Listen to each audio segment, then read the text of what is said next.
Good evening, everybody, and welcome to another in the series of Liberal Judaism's Hot Potatoes. This evening, we are going to be discussing with a really fascinating panel the topic of whether liberal Zionism has a future, or what that future for liberal Zionism is. And I'm delighted to this evening, one of the fascinating opportunities that has been presented to us by the COVID virus is the chance to bring together people that might not otherwise have an opportunity to sit in the same room. And while they may not be in the same room, they are suddenly virtually round the table this evening. It's a delight to bring you Vivian Aisen from the Israeli Embassy, Rabbi Leah Milstein from Aisen, Reuven Marco representing the IMPJ, the Israeli Movement for Progressive Judaism, and last and certainly not least, Amos Schoenfeld from Yachad. I'm going to let them introduce themselves to you and perhaps tell us what they think that they are doing sitting around this virtual table with us this evening. Vivi, let's begin with you.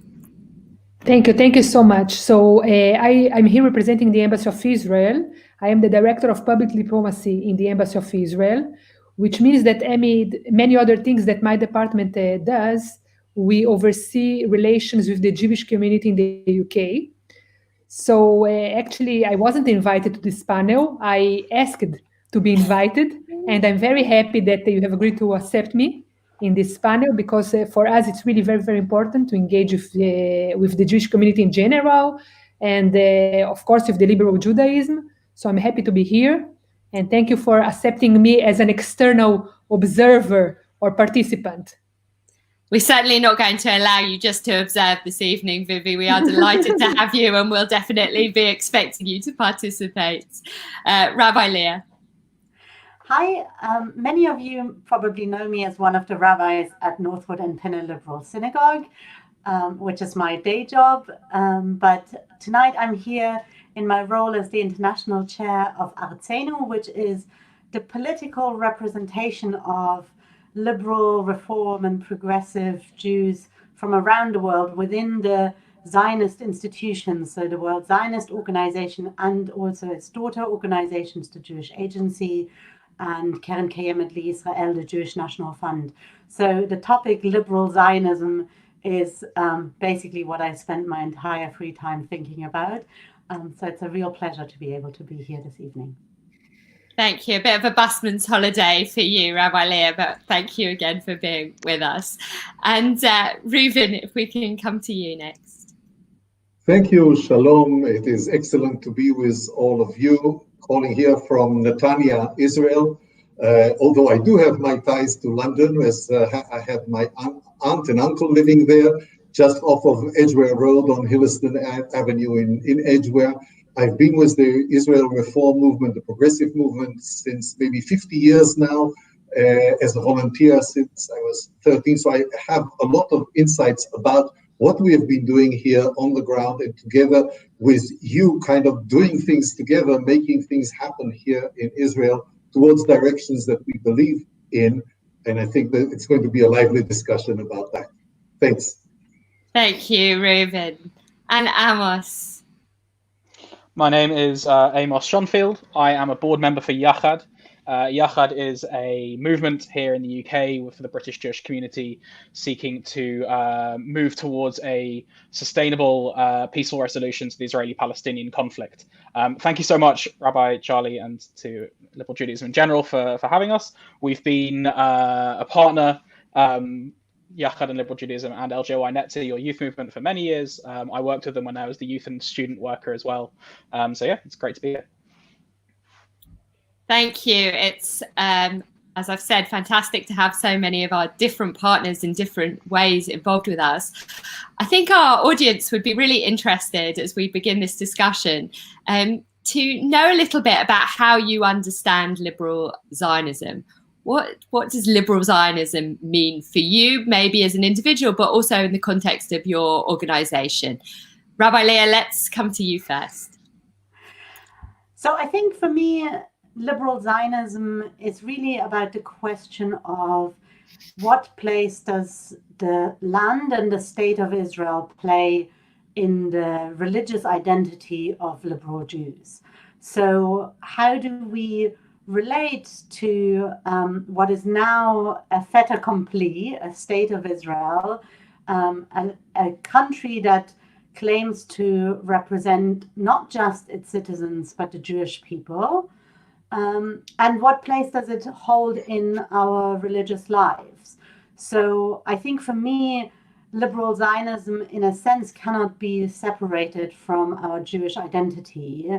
And for me personally, I cannot see how Israel can be separated from the Jewish identity of anyone. I think if we look at our religious tradition, then Israel always had a role in that.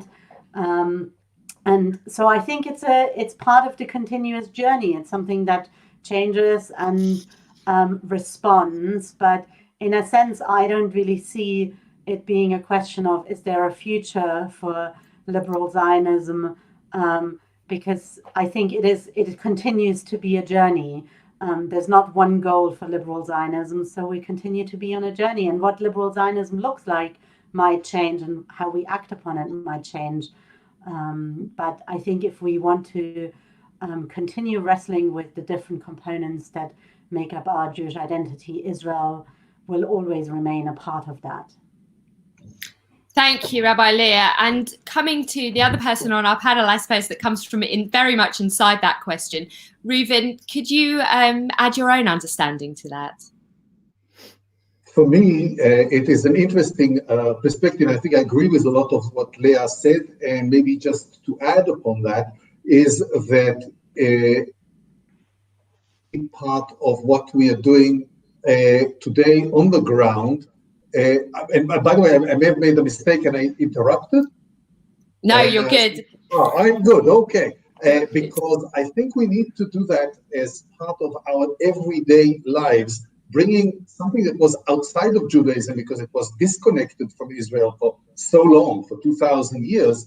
And now we have a responsibility of creating an exemplary society that is based on Judaism, but also takes into account that 2,000 years have passed and things have changed. And we have a responsibility of creating a kind of society that is exemplary, that really shows the best side of the humankind in ways that I think we can contribute in very meaningful ways. Thank you, Reuven. Amos, is there something that you would like to add to that?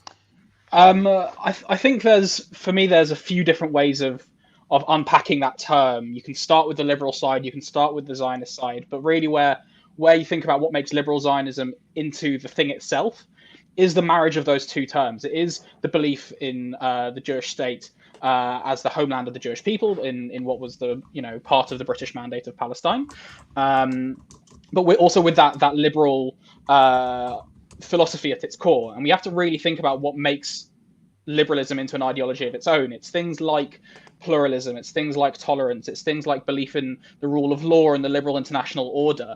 When we bring those two things together, we end up with something that speaks to many people, both in Israel and across the diaspora, sort of giving them an ideology that can sort of satisfy both their Jewish identity and their secular identity, or whether you think those two things are separate. It really speaks to values on both sides. Thank you. I wonder whether it's really a fair question to ask you, Vivi, but I'm going to ask you nevertheless. And I also wonder, to add to that question, whether your opinion of what liberal Zionism is has been shaped maybe by your experience of being here in the UK particularly. Okay. So for me, in general, Zionism is all about the deep connection that every Jew has with the Holy Land, with the land of our ancestors, which in our days is represented by the state of Israel. And is also related to the right that we have as Jews of self-definition in a territory. Now, when we speak about liberal Zionism, I would assume that this is the connection that Jews that belong to the liberal or to the progressive movement, to the liberal movement, would have with the state of Israel. the state of Israel is the state of the Jewish people, and it's open to everyone. And every Jew, I would hope that every Jew will feel this connection, this deep connection with the state of Israel, including the liberal Jews. I would say that my approach wasn't influenced by my experience here in the UK, because I am also an Ola Hadasha. I also immigrated to Israel more than 30 years ago when I was 18. And I know exactly how it is to be a Jew in the diaspora and how we feel about Israel while we're living in the diaspora. And I'm very much aware of this connection.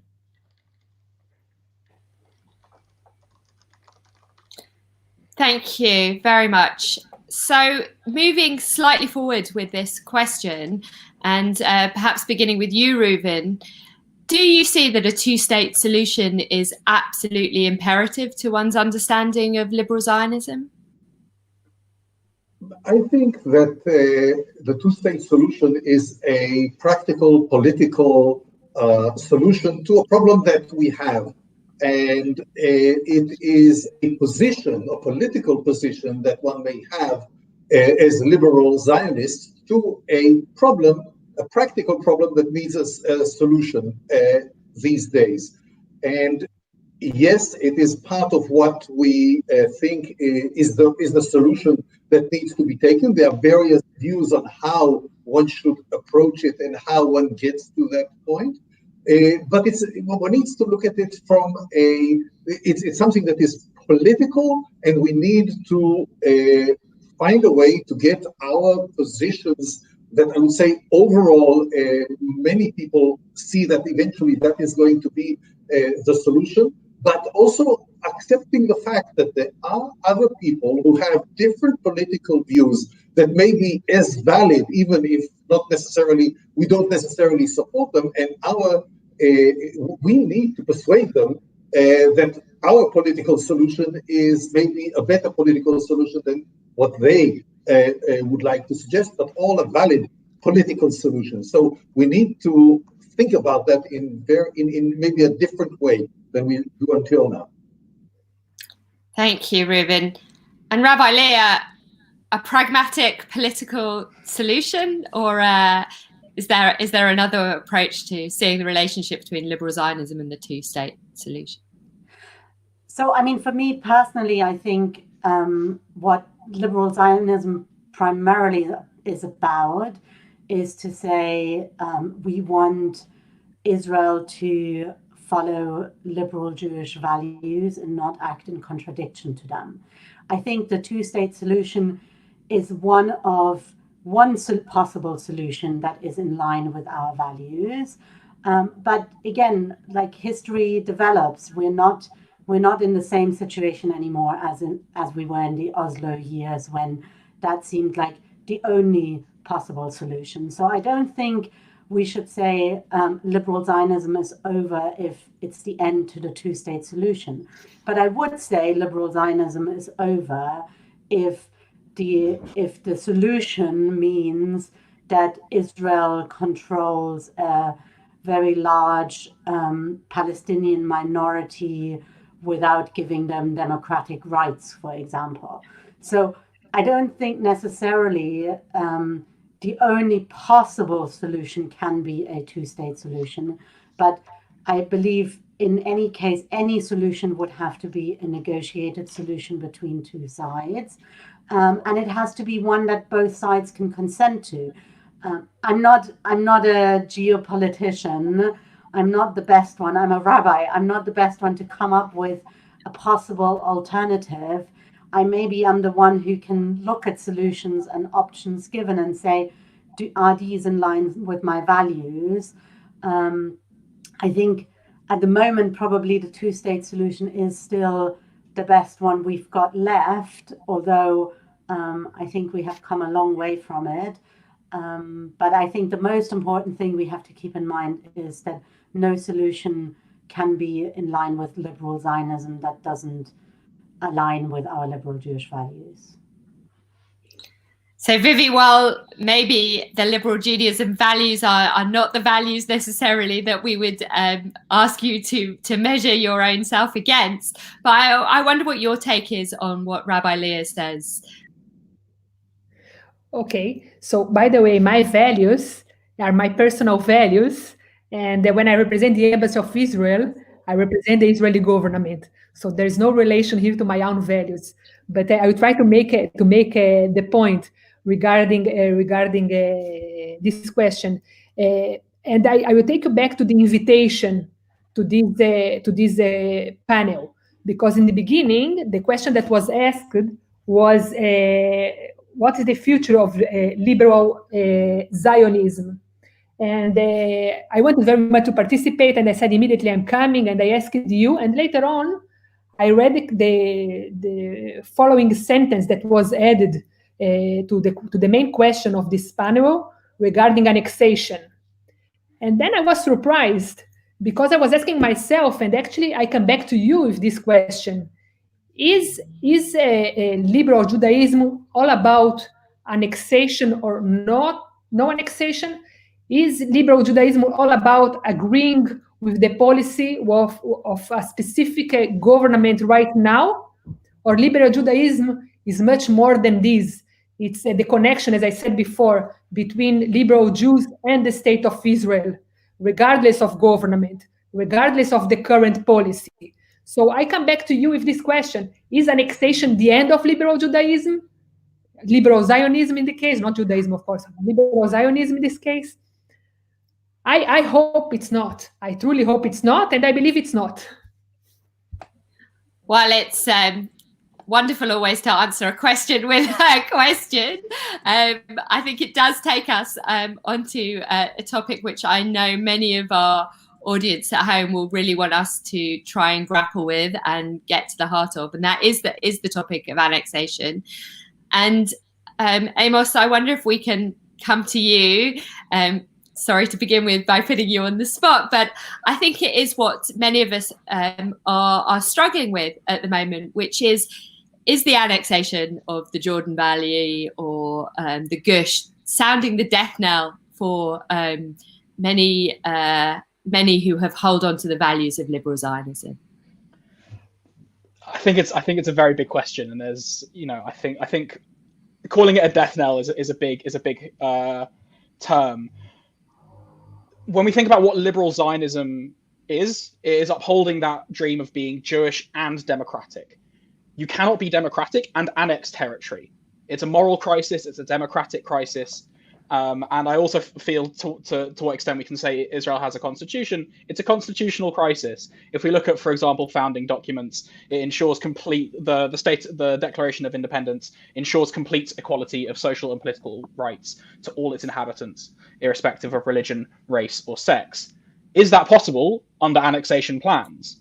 What will happen on the 1st of July if that is the day that Prime Minister Netanyahu chooses to annex territory? What will happen to people who see Israel as a democracy or want to see Israel as a democracy? Because it may not be anymore. If there are Palestinians who are there as second-class citizens, that is not compatible with the Declaration of Independence or with their liberal values. However, whether that's a death knell is a big question. I want to cast your mind back to almost the beginning of my life in 1993, when Rabin signed the Oslo Accords. The settler movement had no right to feel any optimism and had no right to feel like they had a future in the country.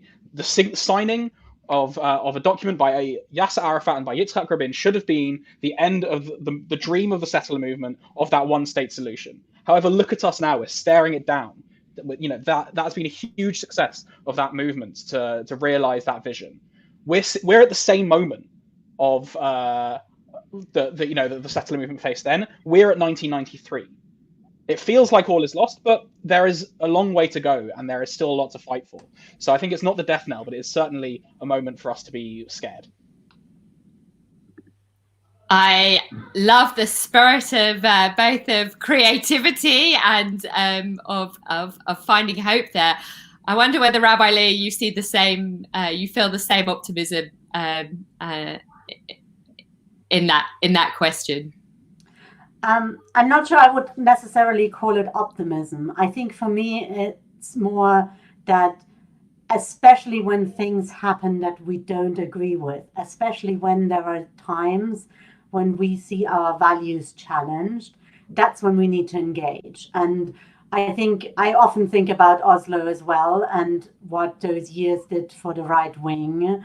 And in many ways, I think it, like Amos said, we can see now in action what it meant to continue to be committed, and not just to sort of watch from the sideline, but to really mobilize. And I certainly believe that we really need to, if anything, we need to dig deeper. And what we need to do is we need to find partners whom we agree with. Because I think there is a difference between saying we have to have a relationship with Israel, of saying we need to have a relationship of embrace with a government, or whether we want to be actually in a relationship and working together with Israelis side by side, and those Israelis who share our values. So I think that's really the crucial moment. If things aren't going if things are going well for us, we can all just hire our Airbnb and hang out on the beach in Tel Aviv. But actually, it's right now that we need to say, you know what, we need to strengthen our progressive congregations, because they are the people who are going to make a real difference, because they can actually vote. And they are the ones we need to maybe strengthen NGOs, because they are the ones who are fighting on the ground to fulfill our values. So I think what we need to say is, actually, the more we feel challenged, the more we need to dig deep. So Reuven, Rabbi Leah paints a picture of re-galvanized, re-energized progressive movement who now sees this situation as an opportunity to build on its liberal values. Do you think that there is a partner in Israel for that relationship? Do we have a responsibility to play our mutual part in that goal? Oh, absolutely. Mutual friend of ours, of Rabbi Mustein and myself, Yaron Shavit, always says that despair is not a work plan. And I think it's important to remember that. We are in a marathon, and a marathon, 42 kilometers, 195 meters, is a known speech that I've been saying again and again. We are only at the beginning, maybe the second, maybe the third kilometer. There's a lot to run. We need to take a good breath of fresh air and continue to fight these things. One cannot just, any time that something happens that we do not like, just throw in the towel and say, well, we are not part of this. That's a very, very easy route to take, or assume, well, if something happened wrong, then our values are out of the window. No, we have to fight with them. And I think Rabbi Mustein said it very well, that we need to find partners that we agree with, but let me add on top of that, we actually need to find partners we do not agree with, but we can find certain areas of mutual interests, and that's part of the politics, and make progress in areas one by one every time we move forward. And again, being volunteer in the movement now for 50 years, and I compare where we were 50 years ago and where we are today, with over 50 congregations, people now that we are online, hundreds of thousands of people are joining our services. We are making a difference, and more people know us. We'll be changing. It'll take time. And I think that we have to be very proud of achievements that Israel has done today. And we have to be committed to that needs to be fixed. It's not really an option to say, well, we are liberal Jews, then we, are not part of the game. That's nice, but then we are losing before negotiating. And that would be a mistake, at least in my mind. Thank you, Reuven. Reuven makes a very interesting point about being in the room and creating partnerships with people that not only that we agree with, but also that we maybe disagree with. Amos, I wonder on both sides whether there's a line over which liberal Zionists step when they become either no longer Zionists or no longer part of that that group. Either way, is there a place that liberal Zionists should not go? I think a liberal Zionist is a liberal Zionist as long as they believe in that cause and as long as they believe in that ultimate mission. I think, you know, we have to be realistic and up to date as to what that might look like. What it means to be a Zionist changes from generation to generation. I was born in, I will age myself now very actively. I was born in 1992. The first things I remember the disengagement from Gaza is one of my earlier memories. I remember the second Intifada and being in Israel over Pesach and being unable to leave my house. My vision of Israel is different from people who are older than me and might actually remember Oslo and an active peace process. And people who are younger than me remember only really wars in Gaza. You know, the way in which the movement of our politics and the movement of what's been going in Israel shapes our ideologies is rapid. It's impossible to live under decades of occupation. Well, it's impossible to live under decades of occupation. Like, we can say that, but that's unrelated. It's impossible to be a Zionist and witness decades of occupation, or to be born and only know occupation and see a positive vision and to have the same lines in the sand that someone who came before is, and that can include how and when you speak out and to who. Vivi, to come back to you, Amos is talking about the way that many UK young progressive Jews will feel shaped by their experiences and shaped by what they have witnessed within Israel. Do you think that there are lines over which they may step, that they could no longer call themselves Zionist, or do you think that their engagement is for them indeed a very valid expression of their Zionism? So I would start saying that we should never forget that Israel has been proven in these 72 years of existence that we are ready always for peace, and we want peace. We have given land back for peace. We have signed 2 peace agreements with our neighbors, which used to be our enemies. We have signed an agreement with the Palestinians in Oslo in 1993, and we are still open to negotiations. It's unfair to say that the occupation is undemocratic and that Israel is not a true democracy while you are occupying territories, because the simple fact that we don't have a partner to negotiate. We try to negotiate many times, and it looks like the Palestinians are still in 1967 in a Khartoum conference where they met, where the Arab countries met and decided they will not negotiate with Israel, they will not make peace with Israel, and they will not recognize Israel.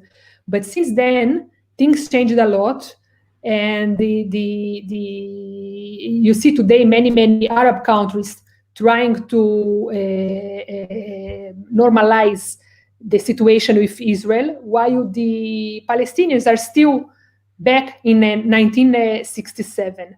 So Israel, it is a democracy. We have democratic institutions. We vote to the Knesset. We choose our leaders. And in the end of the day, our leaders, if the government has the support of our citizens, the government, together with the Knesset, is the one who is going to decide how to negotiate with the Palestinians. Now, we are very much aware that when there are conflicts, there is always possibilities of land exchange. It happened in the past, it happens today, and in many conflicts, land exchanges are acceptable by international law. And the fact that we annex or not annex certain territory doesn't mean that we are not able to negotiate, that we are not open to negotiations, and we just don't have the partner right now to negotiate. We see that Hamas is not a partner in Gaza. It's a terrorist group. And we see that in the PA, where there is no democracy right now. I don't remember when they had last time an election there. They are not open to negotiate as well, while they are paying salaries to families of terrorists and still indoctrinating children through their books. This is not recognizing the state of Israel. This is not looking for peace with the state of Israel. So we shouldn't be judged. The Israeli government shouldn't be judged alone. There is a partner that really is not cooperating. So I think that the youngsters, as Amos said, a young person who was born in this country and all he knows is Gaza from after 2006, and all he knows is what he sees in the PA, he doesn't have the perspective and not enough knowledge. There is a lack of knowledge and understanding of the situation, of the complexity of the situation. And yes, I think that we need to teach them and to instruct them about what is going on. Rabbi Leah, I really want to invite you to respond to what Vivi has articulated. Are we giving our young people a true understanding of the complexities of the situation? Do they understand this? Does Liberal Zionism give space for these different multitude of voices of understandings in the situation? So I think I would say that most of the young people are actually well informed and extremely well informed. So I don't think it's based on not understanding complexity. I would also say that it's really important for us to actually make clear that nobody is saying the other side in a conflict is innocent. But quite frankly, if I am a liberal Zionist, and this is about my liberal Zionism, it's about the work that I want to do on my side, not on the other side. That's the other side's problem, right? That's where I hold my Palestinian friends to account, that they hold their leadership to account. And I would say, the reality is, just because we have a good excuse doesn't justify or doesn't mean that our actions are always the right ones. And I think if we are saying Israel is a democracy, yes, Israel is a democracy in certain places, but somebody living in the occupied territories who is not a citizen of the state of Israel does not get a vote in democratic elections. And therefore, to say that they are governed by a democracy, I think is a bit farcical. Now, I understand that this is where we're stuck at the moment, but I think we have to at least acknowledge that this is where we are stuck. And we shouldn't say to people who point that out that makes them less Zionist. I deeply believe that it is important that we always start with ourselves. And there is plenty of work we have to do as liberal Zionists on our side. That doesn't mean, and that also doesn't just mean that we are only critical of the Israeli government. I also find it difficult for someone to say, just because I believe in Palestinian rights doesn't mean I can be a Zionist, because I find it very problematic if somebody believes in a right for Palestinians to have sovereignty and a national state, and then at the same time say, but Jews can't have it. I passionately believe in a Jewish state, and therefore I'm also passionately believing in a Zionist, in a Palestinian state. And I think that's why I'm a Zionist. I don't see any contradiction in the two. Thank you, Rabbi Leah. A strong articulation of what your Zionism means. I wonder whether, Reuven, you could add something there about this question of partners, because you've talked a lot about it in terms of sitting around the table with people that we agree with and people that we disagree with. I wonder whether there is something that you'd like to add there on that topic of partnership. Well, I think maybe I want to comment also on, go on from what Leah said. Actually, today, Palestinians who are citizens of Israel get to vote, of course, to the Israeli parliament, to the Knesset. And most of the Palestinians, other than that, so what we would call the territories, they're part of the Palestinian Authority, or whatever you want to call the regime that we are experiencing now in Gaza. And yeah, they are complicated. They are a complicated partner, both the Palestinian Authority and certainly the Hamas. Does that mean that we are not talking to them? I think all reports show that Israel does talk. There's a lot of discussion that is going on. But yes, and here one has to realize it is complex. Now, within the Zionist world, debates on these issues are not new. I mean, they go, from the 19th century onwards. There were always debates on what needs to be done and how that needs to be done. And in the 30s and 40s, the Irgun and Haganah had very different views on how to handle the British mandate over here. And that was within the Zionist movement, let alone what happened in the various factions on the Palestinian side. So it is a complex issue. I think most people actually don't fully understand not the legal ramifications, not the territorial ramifications. You go and study that, you see we are speaking of something which is highly complex. It's very easy to sit here in a panel and try to resolve it and say, well, this is the way it needs to be done. But once you look at the details and once you try to do that, it becomes very, very difficult. And what I'm trying to say here for us, and I think Leah was very correct saying, we can do only what we are responsible for. It's ourselves. Is one of the things we need to do, for example, is making sure, just a little thing, for example, that we are able to speak the language of the Palestinians and speak Arabic. And I'm sorry, I don't, but I make sure that my kids do. All 6 of them.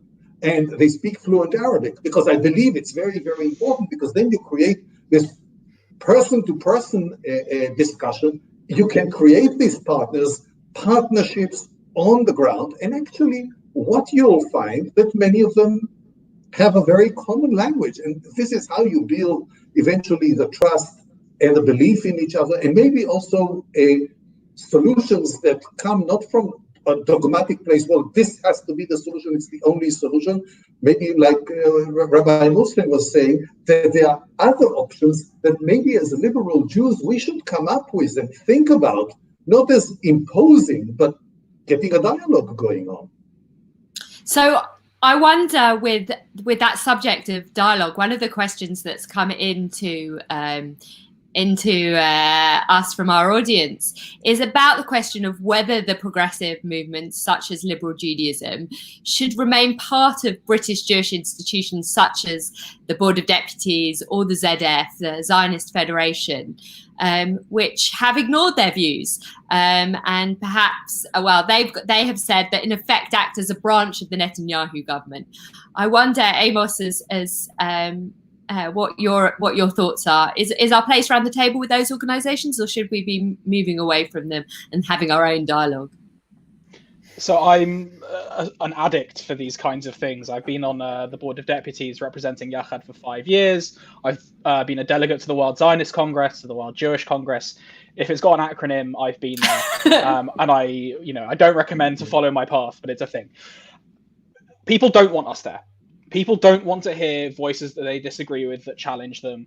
People don't want to be reminded of uncomfortable truths. People, I speak, for the sort of the conservative mainstream, which, we know for a fact because we've done opinion polls. There was the City University survey in 2015. We know that the conservative mainstream image of our community is not the reality, that these people represent a minority.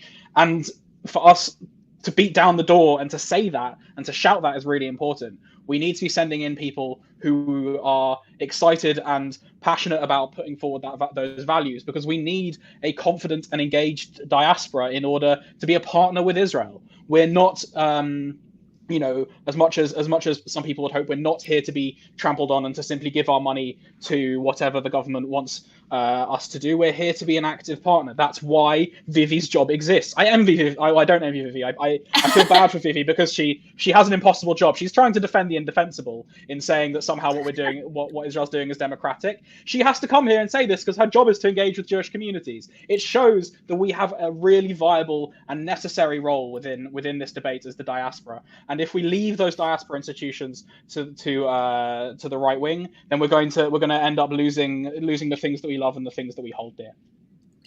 I don't want to walk away from this question and give Rabbi Lear particularly a chance to answer that. But Vivi, I can't help but come back to you and allow you a chance to respond to what Amos has described as the unenviable defence, but also the necessary place that liberal Zionists play in this debate.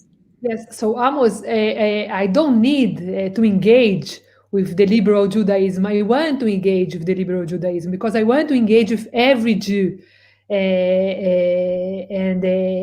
I think that liberal Judaism should be part of the institutions that represent the Jewish communities here. But more than that, I would expect the liberal Judaism to have some kind of influence in Israel. I would expect you to be in the community, active in the community here and active in Israel in order to fight for your ideas. I believe that you need to continue to fight for your ideas and you need to continue to convince people, mainly in Israel, if you want to change the policy, that your policy is the right one and that you need to change things in Israel. And then we will be able, of course, to make changes in the Knesset and in future governments.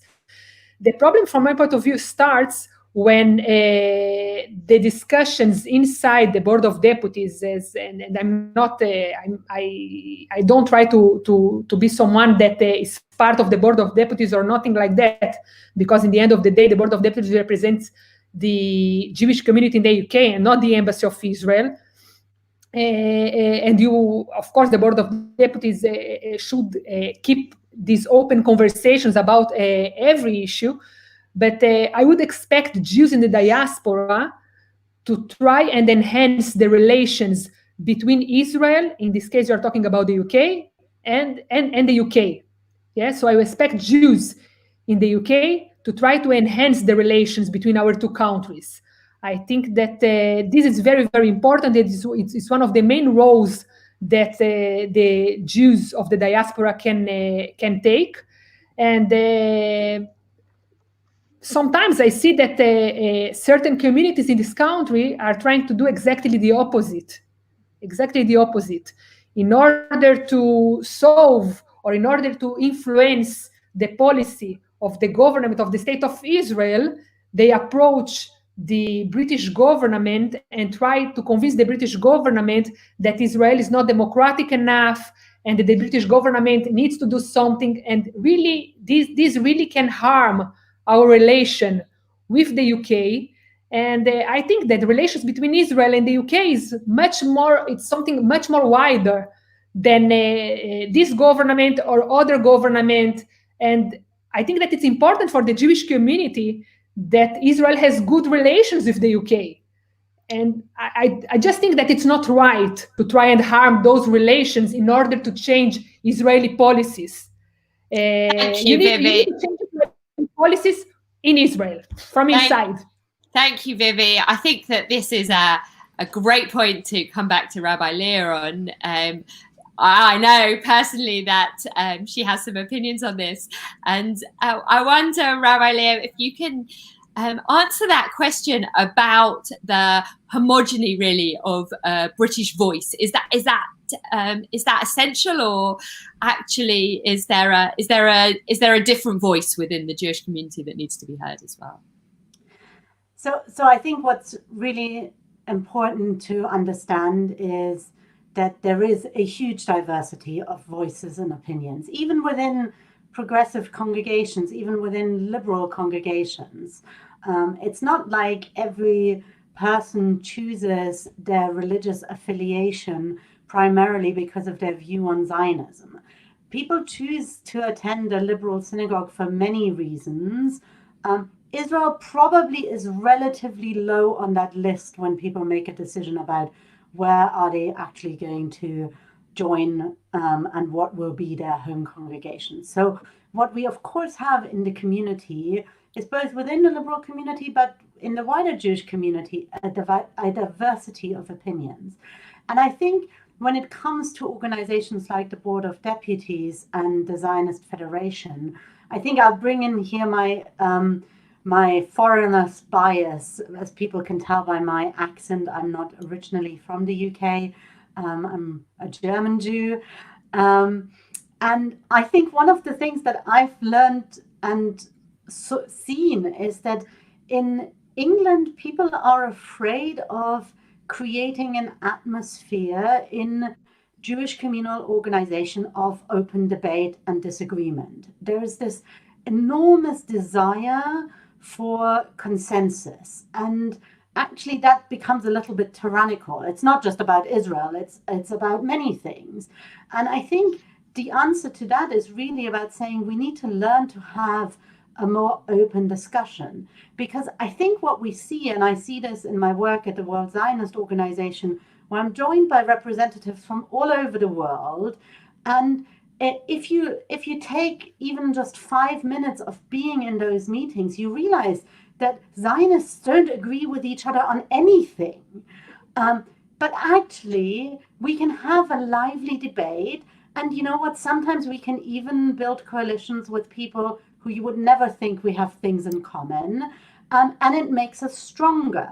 So I think part of our role in these communal organizations has to be to say, we can be brave enough to change this culture. I think there is a shift happening.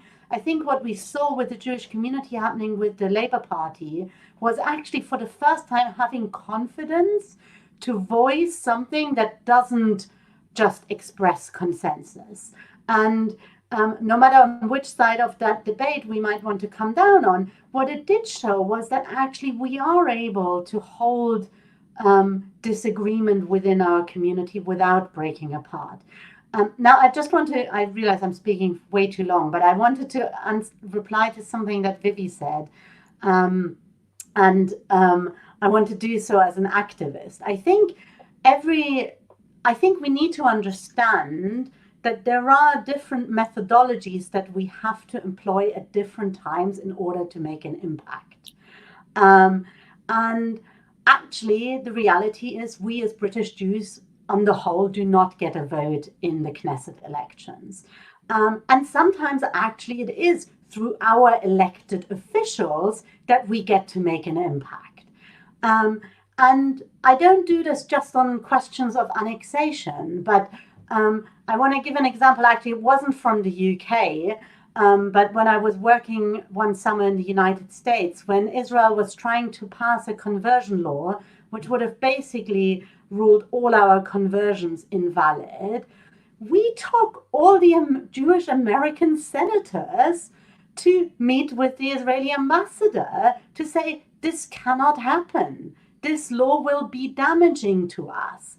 And I think that's exactly what we should be doing, because so Leah, I want to take that question and give it to Reuven in a slightly different format, because I think you raise a really excellent point. But Reuven, do British, this is another question from our audience, do British progressive Jews have any influence over Israel? Or is this as powerless as pointing out human rights abuses as we are over Iran or China, for example? You are going to be as effective in influencing Israel as you want to be. Mostly, if the choice is to just finger point, well, that's easy. That doesn't create change. That actually creates a much more of people trying to defend themselves and not wanting to play with you on that. One of the things is, and we said that, is understanding that we can influence things, but we need to be committed in the long term. You cannot just do it at, well, this is a point that I want to do. When I look at what Rabbi Mulsfeld is doing with us is something that is continuous day-to-day activity with a wide breadth of all kinds of people and different people, and also people we disagree with. And sometimes people that we are told, well, you shouldn't be talking to them. But we have to talk to them because eventually we create the ties and we make a difference. Jason Brown was asking, as I saw in one of the comments, is how effective is the reform movement in Israel in giving these values, giving a voice to these values. And we are as effective as the support that we get, so that we have a somebody that is there in our backs and makes sure that we can actually do this job. We have a whole political arm. What's political? It's a judicial arm or legal arm, the Israel Reform Action Center, that deals with these issues day in, day out, and we have been very, very successful. Let me give you what happened just in the last decade, from getting 0 Israeli shekels by the government to the reform movement versus 4 billion shekels to Orthodox institutions, to today getting about 4 million shekels a year. Now, this is still a drop in the bucket, but it's a change. And there are many changes. Leah mentioned just the change about the conversion laws and so on and so forth. We can do that, but it has to be a very clear voice, a very focused voice. And another thing, and again, Rabbi Muslim was very instrumental in making that happen, is really taking our youngsters of the reform movement at large, the progressive, liberal, and so on, and bringing them into the Zionist institutions, bringing them to Jerusalem, or to wherever the meetings were. Last time, I think I met the guys who was in Hadera from all places. And when somebody, as stubborn as they may be, has to face young adults, 18 to 30, and they argue and debate an issue with them, they change their minds. And Rabbi Moshe kind of navigated it on several resolutions to become very, very successful. We need to have much more of that kind of activity. And yes, it's being an activist and not just being a critic of, you watch the game and critique it and, well, the player should have done that and the player should have done that. No, it's going into the field and doing that. So it's a wonderful point, Reuven, to use as a springboard for what I think will be our last question. And it's about, if we do think about this period as a marathon, and I think it's a marathon in so many ways, if we just look at the next 12 months, and I know this is particularly a really difficult time for us to think even a week ahead, a month ahead, let alone 12 months. But if we challenge ourselves to do that for a moment, what is the one thing that each of you would like to see change in the next 12 months as we move another mile along in that marathon? And Amos, let's begin with you. Let's come back to you. What I'll ask for is simple, but has many ramifications. I think what we need in the next 12 months in Israel, and also in the debates around Israel, is to stop conflating opposition with treachery and with treason. We see so often that the term smolani, leftist, is seen as an aberration or seen as an insult rather than as simply a description of someone's politics. And we have seen, the idea that opposing the government, opposing the current prime minister is somehow seen as being anti-Israel. We need to move beyond that in the debate, because that's how we change so much. That's how we manage to create a more active and successful opposition in Israel. It's how we grow civil society. It's how we grow the diaspora engagement. And most importantly, because it's the biggest issue in the next 12 months, it's how we stop annexation. It's how we ensure that as the region remains stable, remains, we can get to that road where we have real partners for peace on both sides. I think, we've talked about there being a lack of partners on one side of the Green Line, but I don't think that there's many partners on the Israeli side of the Green Line either. And until we can create a more, see a more active political culture and a more successful political culture and a more tolerant one, we'll be far away from that. Thank you, Amos. Vivi, what's your hope for the next 12 months? I would say that first of all, I would like to see a stable government in Israel. This is my first hope. I wouldn't like to see a fourth round of election. And having a stable government in Israel, which like now looks as a wide government that represents a wide spectrum of political views in Israel, my dream would be to see negotiations with the Palestinians. I think that I would love to see those channels that were open for cooperation around the outbreak of the coronavirus being used as channels for negotiations to solve the conflicts that we have with our neighbors. Thank you very much. And Reuven. Well, I would like to see a much higher level of commitment, despite sometimes disagreement or a difficulty. I know Israel can be at times a very joyous experience, and sometimes it's, as I said in another speech, it's a bundle of annoyance. But in many senses, we have here a garden, and we have a choice. We can just leave it as is, and it will grow wild, or we can tender to it, nurture it, and it becomes a pride and wonder. And I want to see us committed to getting these changes happen. We'll do them step by step, taking a good and enjoying this marathon. Thank you very much. Thank you, Leah. So I think I'm going to say two things. One, I think for us as British Jews, I really do hope that we can nurture a new culture of being able to disagree with each other respectfully, because I actually do think that diversity of opinion will, in the end, get us to a better answer, and that's only possible if we actually nurture hearing different voices. So that's my wish for us as British Jews.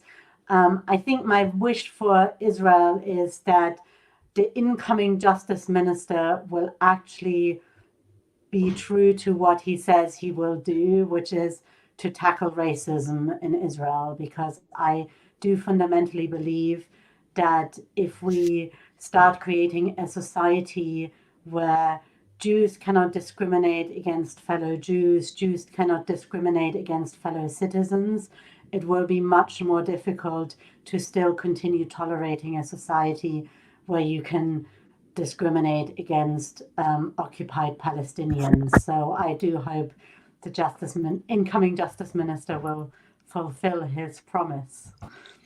From your mouth to God's ears, as they say, on both counts. I think as both as liberal Jews and as liberal Zionists, the diversity of voices is for us a pledge as a movement to bring together fora such as this, where we can hear from different people and in a respectful and a tolerant environment, but also with the hope that it makes us into activists, that we are in the room and engaged. So I hope that that's encouraged from those of you around the table, but also from those of you who are watching at home. I would really encourage you that if you've enjoyed this, felt like you wanted to be more part of the debate, that you join us on the 22nd to the 24th of May when we have Liberal Judaism's biennial conference. It is the highlight in the Liberal Judaism calendar every 2 years, and sadly we won't be together physically. Happily, we are going to be together virtually. It is free. You can register on the Liberal Judaism website. It's open both to liberal Jews and also to our friends and partners who would like to come and engage with us. So please register for that. That's the 22nd to the 24th of May. We also have next week, I will be joined by my colleague Simon Rothstein in conversation with Justin Cohen from the Jewish News, looking at exactly those multitude of voices within the Jewish community and how the Jewish press has dealt with that, how those things have changed, and we will be having a conversation, multitude of voices in conversation next week. And you can find all the details of everything Liberal Judaism is offering, both from our movement, but also from our wonderful congregations, all on the Liberal Judaism website. My last plea, and I will turn to our panel to just let them tell you where you can find out more about them and their organisations. But before I do, to remind you that everything that Liberal Judaism is offering is free. If you do feel like you would like to make a donation, there are lots of ways on the website to do so, and it means that we can continue to ensure that we bring you such good productions as this. So thank you to everybody who's been involved. And if we start with Vivi, thank you so much for being with us. If people do want to follow the embassy or to find out more, the website is down there below. Amos from Yachad, you can find out more again from Yachad, from their website, and also by following them on Twitter. Thank you. Reuven, IMPJ, the Israeli Movement for Progressive Judaism, lots of resources and information about the progressive movement in Israel on their website, on their Facebook, and also on Twitter. And Rabbi Leah, I'm sure you'd want to do a plug for NLPS as well as, which is available on their website, Northwood and Pinner Liberal Synagogue, and also Artsenu, which again you can see their website, their Facebook page, and on Twitter, where you can also find Rabbi Leah individually. Thank you very much, everybody. Thank you all out there for joining us. We have really loved having you with us. Good night. Thank you. Good night and shalom.